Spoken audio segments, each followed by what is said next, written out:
దెబ్బలు అవేనా live phone లో లైవ్ పెట్టాను.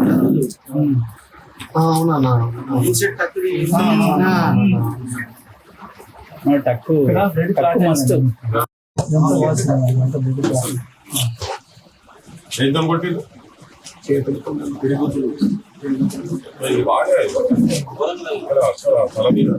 ఇది ఇది కూడా అవేనా ఇవన్నీ అవేనా అన్నీ అవే మెడ ఏంది మెడ చూపి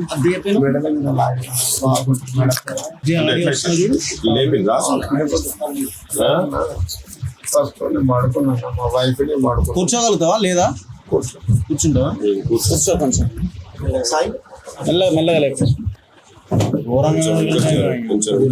బ్లడ్ మాత్రం వెళ్ళలేదన్నా, అన్ని చోట కొట్టింది. ఓకేనా? మరి ఇబ్బంది ఉంది, మరి ఎందుకు డిశ్చార్జ్ అయ్యారు? ఉండొచ్చు కదా హాస్పిటల్లో. అక్కడ బాగా ప్రాబ్లం చేసినారు.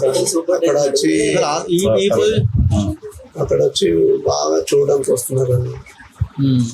విజిటర్స్ బాగా రావడం వల్ల ఏం చేశారంటే అక్కడికి వచ్చిన వాళ్ళు కూడా ప్రతి ఒక్కరు కూడా దీని మీద స్పందించి వార్తలు పెడతాంటే రంగేష్ శాఖ వాళ్ళకు బాగా ఇబ్బంది అవుతుంది. సో ఇదంతా ఇంకా ప్రాబ్లం అవుతుందని చెప్పి అక్కడి నుంచి కావాల్సుకొని డిశ్చార్జ్ చేస్తారు. డిశ్చార్జ్ చేసి నా హెల్త్ బాగాలేదు, ఇంకా నా హెల్త్ కండిషన్ కాలేదు, నాకు ఇంకా ఆరోగ్యం నయం కాలే అని చెప్పి అన్న కూడా లేదు నీకు ఇచ్చే ట్రీట్మెంట్ లేదు ఇక్కడ సరిపోయింది అని అంటే, అరే పోలీసు వాళ్ళే పైకి పంపించారు, పోలీసు వాళ్ళే ఆరోగ్యం బాగాలని పంపించారు, పోలీసు వాళ్ళే ప్రొటెక్షన్ కల్పించి అలా మళ్ళీ పోలీసు వాళ్ళే నన్ను పంపించడం అంతేనేమైంది. లేదు నేను వెళ్ళను చేయనంటే బాగా ఫోర్స్ చేసి అది చేస్తే నేను డిశ్చార్జ్ అయ్యాను అన్న. ఫోర్స్ చేసి పంపించారు అన్న. ఇప్పుడు అసలు నీకు నువ్వుగా కూర్చోలేను, నడవలేను, నాకు షేక్ అవుతుంది బ్రెయిన్, షేక్ అవుతుంది, బాగా ఇబ్బంది అవుతుంది. ఏం జరిగింది అసలు? నేను అభ్యంగుల రాజయ్య అనే వ్యక్తి ఉంటాడు అన్న, రైతు. ఆ రైతు నాకు ఫోన్ చేసి అన్న ఇట్లా ముకిరాల మధువంశీ కృష్ణారావు ఇట్లా నన్ను బాగా ఇబ్బందులు గురి పెడుతున్నాడు అన్న. ఇట్లా నన్ను దాదాపు ఒక 45 సంవత్సరాల కింద నేను డబ్బులు పెట్టి కొనుక్కున్నా, కానీ నాకు అన్ని పట్టా పాస్బుక్లు అన్నీ ఉన్నాయి, కానీ నన్ను ముకిరాల మధువంశీ కృష్ణారావు నాకు ఇబ్బందులు గురి చేస్తున్నాడు, దయచేసి ఇది కవరేజ్ చేయాలంటే లేదు నేను రానన్నా ఇప్పుడు, ఎందుకంటే అది ల్యాండ్ సమస్యలు మా చైర్మన్ గారు అద్దన్నారు, ఈ ల్యాండ్ సమస్యలు నేను కవరేజ్ చేయనంటే బాగా ప్రాధాయపడ్డాడు అన్న. దండం పెడతాను, మీ ప్రెస్ వాళ్ళే నాకు సపోర్ట్ లేకపోతే పోలీసు వాళ్ళ సపోర్ట్ లేదు అని చెప్పి అంటే నేను పోతూ కూడా మా చైర్మన్ గారికి కాల్ చేస్తారు, ఇది ల్యాండ్ సమస్యలు వద్దన్నారు కదా, మరి రైతు ఇబ్బంది నిరసన వ్యక్తం చేస్తూ రోడ్డు మీద కూర్చున్నాడు అని అంటే నిరసనే కదా అని చెప్పి మా చైర్మన్ గారు చెప్పడంతో అది కవరేజ్ చేసిన సార్. కవరేజ్ చేసిన తర్వాత రైతు ఏమంటాడంటే నా కవరేజ్లో భాగంగా మధువంశీ కృష్ణారావు ముకిరాల నన్ను ఇబ్బందులు గురి చేస్తున్న వాళ్ళు గుండాలతోని భూ కబ్జా అది భూమి నాది అని చెప్పి ఇబ్బందులు పెడుతున్నాడు అని చెప్పి నాకు వార్తా కవరేజ్లో చేస్తే నేను ఆ కవరేజ్ పంపించి నేను గ్రూపులలో పెట్టిన గ్రూపులలో పెట్టినందుకు అది దృష్టిలో పెట్టుకొని వచ్చేసి నాకు ఆదివారం సుమారన్న 10 మధ్యలో నేను నా భార్య మేము పడుకున్నామన్న. పడుకున్న తర్వాత వచ్చి డోర్ కొట్టిన తర్వాత అప్పటికి నేను నిద్రపోయాను. మా భార్య ఏంటంటే ఒకసారి ఎవరో డోర్ కొడుతున్నారు పోయి చూడుపో అంటే వచ్చి ఇక్కడ కిటికీల నుంచి చూసిన. మీకు 10 అంటే ఇంటికి రాకముందే మీకు ఫోన్ చేయలేదా వాళ్ళు? ఎలాంటిది ఫోన్ లేదన్న, డైరెక్ట్ ఇంటికి వచ్చినారు. వచ్చి డోర్ కొడితే నేను నమ్మక కిటికీల నుంచి చూసిన. కిటికీ నుంచి అక్కడ వెహికల్ ఉంది, ఇక్కడ ఇంటి ముందు చాలా మంది ఉన్నారు. కాకపోతే ఏంటంటే నేను డౌట్ రాలే, ఎవరు మీరంటే అన్న నీతో మాట్లాడే పని ఉందని చెప్పినారు. నేను ఇట్లా డోర్ తీసుడే అది అయిపోయిందన్న, ఇక కొట్టుడే అన్న బీభత్సమైన అన్న ఎందుకు కొడుతున్నారన్న, మదన్న కొట్టకన్నా లంజోడుగా మాది లంజోడుక, నీకు అంత శక్తి ఉందారా నా మీద వార్తలు రాస్తావు లంజా కొడుక, చంపేస్తా లంజా కొడుక అని చెప్పి తిడుతున్నా. అన్న సారీ అన్న పొరపాటు అయిందా, క్షమించాను అని బాగా రిక్వెస్ట్ చేస్తున్నాను, వెనక సపోర్టివ్ కదా హ్యాండ్ పెట్టి. బాగా రిక్వెస్ట్ చేసినా కూడా మా భార్యను కూడా నేను లైవ్ లో చూస్తూనే ఉన్నా. మా భార్యని ఇట్లా గొంతు పట్టి ఆపేసారు. నన్ను కొడతాంట, వద్దన్న దండం పెడతా, కొట్టకన్నా అని మా వైఫ్ అంటున్నారన్న. ఆయన కూడా కింద పడేసి కొడతా అంటే నేను చూస్తూనే ఉన్నా. ఎవడెవడు వచ్చిండు, ఎవడెవ చేస్తున్నాను చూస్తే ఇక అన్న ఇక విపరీతమైన దెబ్బలు కొట్టి చూసిన, ఐడెంటిఫై చేసిన. ఓకే అనుకున్నా. ముకిరాల మధువంశీ కృష్ణ రావు, ఆయనే వెలుమ దొర జిల్లా ప్రధాన కార్యదర్శి కాంగ్రెస్ పార్టీ. ఆయన ఆగడాలు. ఒక మాదిగోడు ఆయన కాలు కింద చెప్పు లాంటి వాళ్ళన్న. ఆ వెలుమ దొరతో పాటు ఆయన అనుచరులు బొజ్జం వేణు, నటరాజు, ఒక ఇద్దరు గుండాలు, వాళ్ళు ఎవరో తెలియదన్న. వచ్చి కొట్టిపోయిన తర్వాత అన్న ఇక స్పృహ తప్పిపోయిన మా భార్య వచ్చి నన్ను లేపి బయటకు తీసుకొచ్చి వెంటనే సీఏ గారు కాల్ చేసిన. సార్ ఇట్లా మధువంశ కృష్ణ నా మీద దాడి చేసి, నా భార్య మీద దాడి చేసి, ఇంట్లో నా డ్యామేజ్ టీవీ, కూలరు అన్నీ కూడా డ్యామేజ్ వెళ్ళిపోయాడు సార్ అని చెప్పి అది చేసిన తర్వాత సీఏ గారు వెంటనే ఎస్ఐ గారు కాల్ చేశారు అన్న. ఎస్ఐ గారు వచ్చి సార్ ఇట్లా మధువంశ గారు నా డ్యామేజ్ చేసిండు, మొత్తం లెక్కలు అసలు అప్పుడు లూజ్ అన్నాడు. డ్యామ్ చేతులతో పిడిగుద్దులు అన్న, చేతులతో పిడిగుద్దులు. ఇక అసలు చేతులు పని చేయాలన్న. కాళ్ళ వరకు ఇక్కడ వరకు నన్ను ఏం డ్యామేజ్ చేయలే, కానీ చేతులు ముఖం మీద మొత్తం డ్యామేజ్ అన్న. అదంతా ఇదంతా అన్న. మధువంశీ కృష్ణ అసలు ఇక్కడ రాలేదు అని చెప్పేసి ఒక వర్షం వినిపిస్తుంది. లేదన్న 100% ఉన్నాడు అందులో ఉన్నాడు. ఇది 100% ఉన్నాడన్న, వచ్చిండు. ఇది నాకు 1 time కాన 3 times నా మీద దాడి చేయాలని చెప్పి తన గుండాలను తీసుకొచ్చే ప్లాన్ చేసిండు, కానీ కుదరదన్న.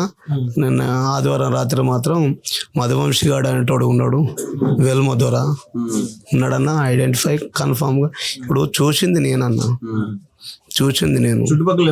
ఇంకొకటి అన్న ఒక వ్యక్తి కొత్తపల్లి రామచంద్రమూర్తి అని ఒక విలేకరి అన్న నా దగ్గరకు ఆఫర్ పెడతాడన్న. ఒక మధువంశిని సేవ్ చేయి, నీకు 4 లక్షలు ఇస్తా, నీ భార్యకు ఉద్యోగం పెట్టిస్తా, కేసులో తప్పియడం కోసం ఆయన తప్పి మీ భార్యకు ఉద్యోగం పెట్టిస్తా, నీ ఇంట్లో టీవీ ఫర్నిచర్ అన్నీ నీకు కొనిస్తా, నిన్ను మంచి కార్పొరేటివ్ హాస్పిటల్కు నేను హైదరాబాద్ పోయి రిపేర్ చేయించుకొస్తా అని చెప్పి నాకు ఆశలు పెట్టి అది చేసినా కూడా రామన్న వద్దు, నేను అడక తింటలేను, నా వెనకాల ఎంతమంది వందలాది మంది ఆస్తులు ఉన్నాయి, నేను ఒప్పుకొని చేయనని చెప్పినన్న. ధైర్యం ఒకవేళ ఆయన లేనేలేడు కదా, నాకు ఈ మధువంశీ కృష్ణ అనే వ్యక్తి లేనేలేడే, మరి నాకు ఎందుకు ఆఫర్లు పెట్టిండన్న 5 లక్షల రూపాయలు ఇస్తా అని చెప్పి. అంటే ఓ మధ్యవర్తి కొత్తపల్లి రామచంద్రమూర్తి అనే వ్యక్తికి నా దగ్గరకు వచ్చిండు, భూపాలపల్లి హాస్పిటల్కి వచ్చిండు అన్న. హాస్పిటల్కి వచ్చి రిక్వెస్ట్ చేస్తాడు, తీసుకో 5 లక్షలు తీసుకో, ఎందుకు ఇవన్నీ ఎందుకు, వాడు ఒక గుండా వాంతో నీకు ఎందుకు అని చెప్పి వచ్చిన కొత్తపల్లి రామ్ అనే వ్యక్తి కూడా నాకు డాగులు పెడతా అంటాడు అన్న. ఇప్పుడు ఇదే ఇల్లు అన్న, కిటికీల నుంచి చూసిన. లేరన్న జనం, మేమే ఇద్దరం భార్య వచ్చిన వాళ్ళంతా బయట ఉన్నారు, ఇక్కడనే ఉన్నారన్న. ఈయన ఉన్నారు మినిమం. నేను చూస్తే బయట చూస్తే 5-6 ఉన్నారన్న, లోపలికి వచ్చింది మాత్రం పక్క 5 అన్న. 5 వచ్చారు. దాంట్లో వచ్చి మదన్న కొట్టకు దండం పెడతా, తప్పైంది పొరపాటు అయింది అన్న కూడా లాచి వాళ్ళు తన్నితే అన్న ఈ గోడ పడితే ఇది డ్యామేజ్ అయిందన్న, సురాదెబ్బ కాలిపోయినా. రిక్వెస్ట్ చేసిన మధువంశ అనేటువంటి రిక్వెస్ట్ చేసిన అన్న, నేను దండం పెడతా ప్లీజ్ అన్న కొట్టకన్నా అని చెప్పిన, క్షమించలేదన్న. నన్ను చనిపోయిందనే ధృవీకరించి వెళ్ళిపోయారన్న, అట్లా సేవ్ అయినని. ఇంతవరకు వంశీకృష్ణ అరెస్ట్ చేయలేదు. మరి అరెస్ట్ చేయలేదంటే ఇక్కడ డిఎస్పి సంపత్ రావు అన్న, సంపత్ రావు ఎమ్మెల్యే నాకు మాట ఇచ్చిండు, తమ ఎంతటో ఉన్నాయన కూడా నేను శిక్షిస్తా అన్నాడు. కానీ ఎమ్మెల్యే కూడా మధువంశరావు అనుచరుడు, కులం కనుక కాపాడుతాడేమో. కానీ ఎమ్మెల్యే గారు నీకు నేను ఎన్నో నంబర్ వార్తలు పెట్టినా, దయచేసి ఎమ్మెల్యే గారు నా వైపు నుండి నాకు న్యాయం చేయి, దొంగకు సపోర్ట్ చేయకు, దొంగను చట్టానికి అప్పచెప్పండి.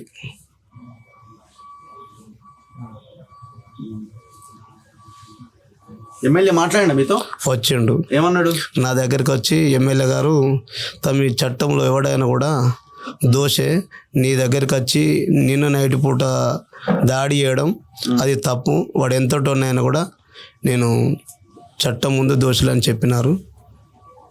మరి ఎమ్మెల్యే గారు మరి అది రావు వర్గానికి చెందిన వ్యక్తి అని చెప్పి నాకు కొంచెం అనుమానం వ్యక్తం అవుతుంది. ఎమ్మెల్యే మీ దగ్గరికి వచ్చి పరామర్శించాలి కదా, జర్నలిస్ట్ మీద దాడి అంటే వచ్చిండా? మరి పరామర్శించడానికి వచ్చిండు, ప్రభుత్వ ఆసుపత్రికి వచ్చిండు. ప్రభుత్వ ఆసుపత్రికి వచ్చి నాకు హామీ ఇచ్చిండు, వాడు ఎంతటోడైనా కూడా నేను కేసు పెట్టేస్తా, అట్రాసిటీ కేసులో పంపిస్తా అని చెప్పిండు ఎమ్మెల్యే గారు. ఫోన్ చేస్తున్నా ఎమ్మెల్యేకి. The person you have called is speaking to someone else. You can wait or call again later. విషయం ఏంటంటే రోజు ఇంటి దగ్గరే ఉంటాడు, బయటికి పోతాడు, కానీ దొరకట్లేదు అంటున్నాడు. ఏం డిమాండ్ చేస్తున్నావు మరి? అన్న ఏం లేదన్న, వాని మీద అట్రాసిటీ కేసు నమోదన్నా చేయాలన్నా, నా మీద దాడి జరిగింది మర్డర్ కేసు నమోదు చేయాలన్న, వాని మీద మాట్లాడినా కానీ అరెస్ట్ చేయాలి కదన్నా. వాడిని అరెస్ట్ చేసి రిమాండ్ చేసినప్పుడన్నా నా మీద దాడి జరిగిన దానికి ఒక నాకు సాటిస్ఫైడ్ ఉంటుంది అన్న. కానీ వాడు ఇంటికనే ఆయన లేడు, ఇక్కడ రాలేదు, దర్యాప్తు జరుగుతున్నట్టు వర్షన్ ఇప్పుడు దెబ్బలు పడ్డది నేనన్నా, వాడు అన్ని చెప్తాడన్నా. నేను లైవ్ లో చూసిన కదా, నన్ను కొట్టిందే మధువంశీ గాడు కదా. పక్కన ఎవరు దాడి జరిగిన పక్కన ఎవరు చూడలేదా? నా భార్య నేనే ఉన్నామన్నా. ఇటు పక్కన అందరూ పడుకొని ఉంటారన్న. 7:30కే లేబర్స్ పాపం వాళ్ళు 7:30, 8 గంటలకు అంటారు పండేస్తారు. ఎవరికి ఎవరికి సంబంధాలు ఉండే.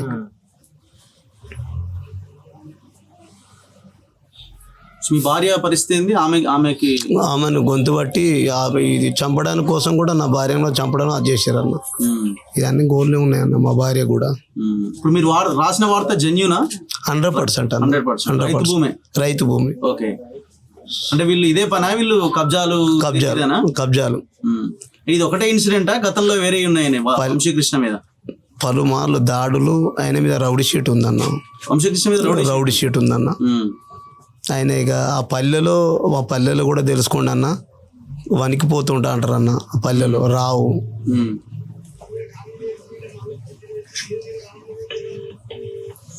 ఇదే కదా ల్యాండ్.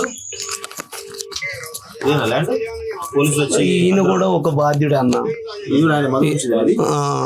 ఇక దీని వెనకాల మొత్తం మధువంశీ నెట్వర్క్ ఉంటుంది అన్న. హలో, బిజీ వచ్చింది, కాల్ వెయిటింగ్ వచ్చింది మళ్ళీ చెప్తలేను.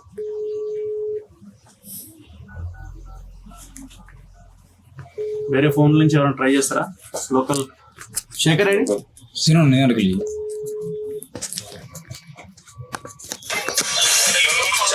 forwarded to voicemail. The person you're trying to reach is not available. At the tone, please record your message. When you...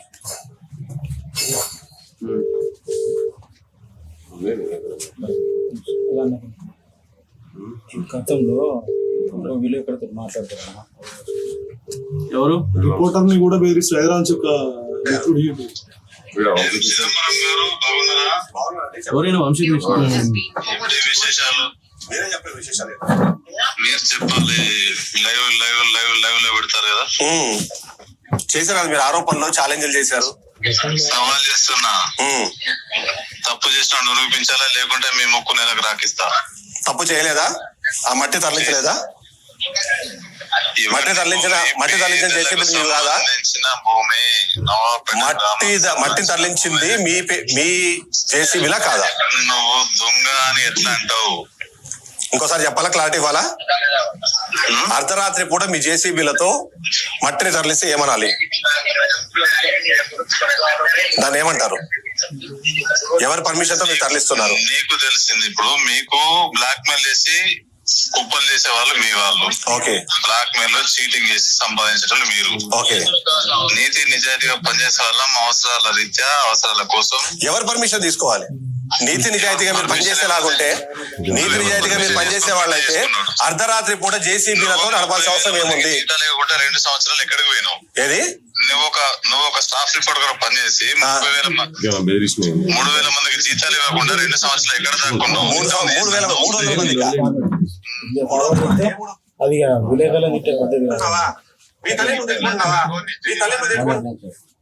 first మీరు నేను అడిగిందని సమాధానం చెప్పండి. ఫస్ట్ మీరు నేను అడిగిందని సమాధానం చెప్పండి. మీ ప్రాంతంలో ఎన్ని ఇందిరా మైళ్ళు శాంక్షన్ అయినాయి? ఎన్ని ఇందిరా మైళ్ళు శాంక్షన్ అయినాయి? మీకు శాంక్షన్ అయిన ఇందిరా మైళ్ళల్లో ఎన్ని ఇళ్లకు మీరు అక్కడ పెట్టారు? మీరు అడిగిందని సమాధానం. ఎమ్మెల్యే కూడా ఫోన్ ఎత్తట్లే మరి.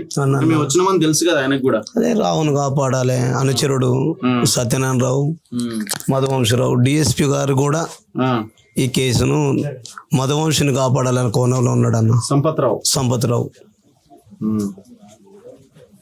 ఇంటికనే ఉన్నాడు. మధువంశరావు ఇంటికనే ఉన్నాడు అన్న.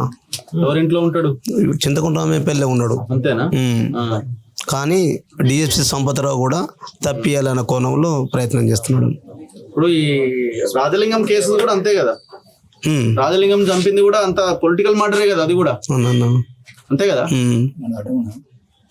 ఆ కేసు కూడా ఇంతవరకు ఏం పెద్ద ముందుకు పోయింది ఏం లేదు. ఆ కేసులో డిఎస్పీ కూడా ఈయనే కదా. ఈయనే సంపత్రావు. రెండు ప్రభుత్వాల్లో ఆయన డిఎస్పీ ఉండడం అనేది ఎక్కడ కూడా చూడలేదు. ఆ గవర్నమెంట్ లో డిఎస్పీ అయినా ఈ గవర్నమెంట్ ప్లస్ అక్కడే కంటిన్యూటీగా ఇప్పుడు అన్ని పార్టీలు కలిసే ఉన్నట్టు ఈడ కమ్యూనిటీ ఒకటి. అంతే అంతే అంతే కులం బలం ఉన్నది ఈడ. ఇప్పుడు ఈ ఇంట్లో లోపలికి వచ్చి మొత్తం అంతా డ్యామేజ్ సంపత్రావు గారు, నేను జర్నలిస్ట్ రఘు మాట్లాడుతున్నాను సార్. కొంచెం ఫోన్ లిఫ్ట్ చేయండి.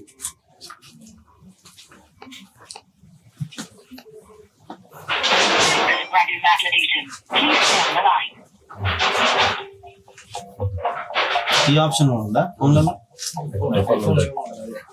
అన్నోన్ నెంబర్స్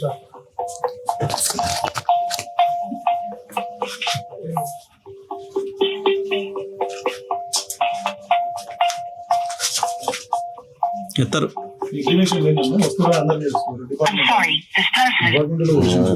ఎత్తారు. అరే ఎమ్మెల్యే కాల్ లిఫ్ట్ చేయడానికి ఏంది ఇబ్బంది? ఎమ్మెల్యే కాల్ లిఫ్ట్ చేయాలి కదా. పేరుగానే ఉన్నాడు కదా, న్యాయంగా ఉన్నాడు. ఈ హాస్పిటల్కి వచ్చి కలిసిపోయినప్పుడు మరి ఆయనకి ఏమైంది? ఎత్తాలా కదా. కాల్ వెయిటింగ్ వస్తుంది ఇమీడియట్ గా మనం చేయగానే. పిఆర్ఓ నెంబర్ నెంబర్ ఎంత? సురేందర్ ఉందా? ఇదే కదా. చెప్పు. 6302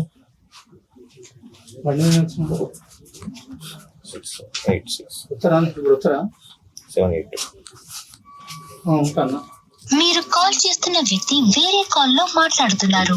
మీరు వేచి ఉండండి లేదా తర్వాత మళ్ళీ కాల్ చేయండి.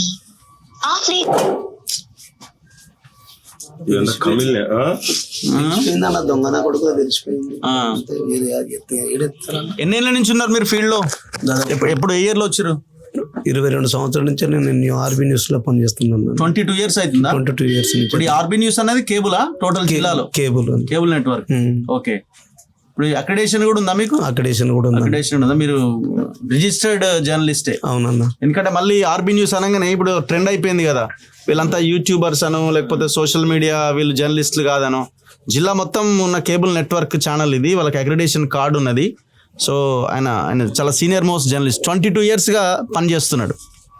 అందుకే జర్నలిస్ట్ సంఘాలు మరి తెలిసి ఇక్కడ ఉన్న వాళ్ళు స్పందిస్తున్నారు జిల్లాకు సంబంధించి. కానీ రాష్ట్ర వ్యాప్తంగా స్టేట్ వైడ్ జర్నలిస్ట్ సంఘాలు ఏమైపోయినాయి? అల్లం నారాయణ సంఘం ఉన్నది, శ్రీనివాసరెడ్డి గారి విరాహత్ అలీ గారి సంఘం ఉన్నది, ఇంకా చాలా సంఘాలు ఉన్నాయి కదా, కమ్యూనిస్ట్ బేస్డ్ సంఘాలు ఉన్నాయి, జర్నలిస్ట్ సంఘాలు. మరి వీళ్ళందరూ ఎందుకు రెస్పాండ్ అవ్వట్లే? ఎంత భయంకరమైన దాడి ఇది! మీరందరూ వచ్చి పరామర్శించాలి కదా. సో చాలా దారుణం ఇది. ఈ పర్టికులర్గా ఇక్కడైతే కులం అన్న అంశమే ప్రధానంగా కనబడుతున్నది. కులం లేదు అంటున్నాం కదా. మొత్తం ఆల్ ఇక్కడ ఉన్న ఎమ్మెల్యే సేమ్, డిఎస్పీ సేమ్, దాడి చేసిన కూడా అదే కులానికి సంబంధించిన వాళ్ళు కాబట్టే అతన్ని కాపాడే ప్రయత్నం చేస్తున్నారు. సో 22 years మీరు ఫీల్డ్లో ఉన్నారు. షాప్లో ఓకే. సో ఇప్పుడు నిలబడడానికి కూడా ఛాన్స్ లేదన్న. బాగా దెబ్బలు కొట్టినారన్న. సో మీ చైర్మన్ ఎవరు? రమేష్ బాబు అన్న. రమేష్ బాబు వాళ్ళు బాగా అన్న, పట్టించుకుంటున్నారా? బాగా సపోర్ట్ చేస్తున్నారు అన్న. ఓకే. ఇంతకుముందు ఇన్కేబుల్ ఉన్నప్పుడు ఇన్కేబుల్ భూములు పోయినాయి. ఓహో, ఓకే. ఆయన కూడా దాదాపు 2 days నా వైపున తిరిగి ఎమ్మెల్యే గారితో కూడా చెప్పిన సీరియస్ గా ఇదివరకు కూడా ఏదో వస్తుంది. ఎమ్మెల్యే ఫోన్ లిఫ్ట్ చేస్తే బాగుంటుండే.